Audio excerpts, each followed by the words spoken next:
Happy independence day. இது இவ்வளோ நேரம் கஷ்டப்பட்டு இடையில ப்ளூ கலர் இல்லை. ஏன்டி குதர்க்கமாக கொஸ்டின் கேட்கா? நம்ம இப்போ வந்து இதை வச்சு ஒரு டிஷ்ஷு செய்ய போகிறோம். ஃபஸ்ட்டு தேங்காய் எண்ணெய் ஊற்றிக்கிடுவோம். கொஞ்சமாக தேங்காய் எண்ணெய். அதுக்கு அடுத்ததாக வந்து நம்ம கட் பண்ணி வச்சுருக்க இந்த நேஷ்னல் ஃப்ளாக் மாதிரி ரெடி பண்ணி வச்சுருக்க கேரட், ஆனியன், அப்புறம் கொத்தமல்லி எல்லாம் இதை போட்டுக்கலாம். போட்டுட்டு இதில் நிலக்கடலை மிச்சர்லாம் இருந்தால் நல்லா இருக்கும். அது இப்போ என்கிட்ட இல்லை, இதான் இருந்துச்சு, இதை ஆட் பண்ணியிருக்கேன். அப்புறமா லைட்டாக மிளகாத்தூள் நிறைய.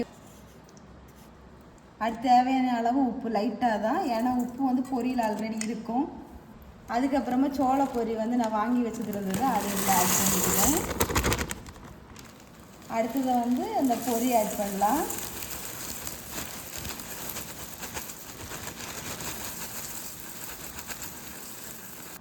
அதுக்கப்புறமா இதை வந்து நல்லா மிக்ஸ் பண்ணணும்.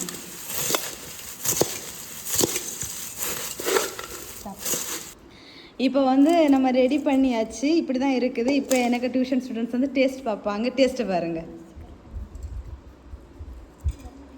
எடுடி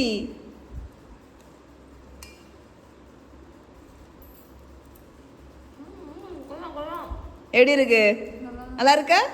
இது கூட மிச்சரு நிலக்கடலை எல்லாம் ஆட் பண்ணால் இன்னும் டேஸ்ட்டாக இருக்கும்.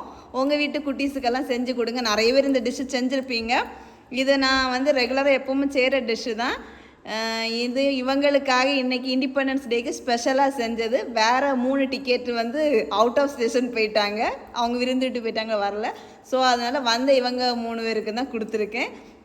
ஏன்னா திடீர்னு கேட்பீங்க, இதெல்லாம் குட்டீஸ் 3 பேரை விட்டுட்டு செஞ்சுருக்கிறீங்களே அப்படின்னு கேட்பீங்க. ஸோ அதனால தான் சொல்லிவிட்டேன். இந்த வீடியோ உங்களுக்கு பிடிச்சிருக்கா பிடிக்கலையா அப்படிங்கிறத கமெண்ட்ஸில் மறக்காமல் கமெண்ட் பண்ணுங்கள். உங்கள் வீட்லேயும் பொரி வாங்கினா இந்த மாதிரி ட்ரை பண்ணி பார்த்துட்டு எப்படி இருந்துச்சு அப்படிங்கிறத கமெண்ட் பண்ண மறக்காதீங்க.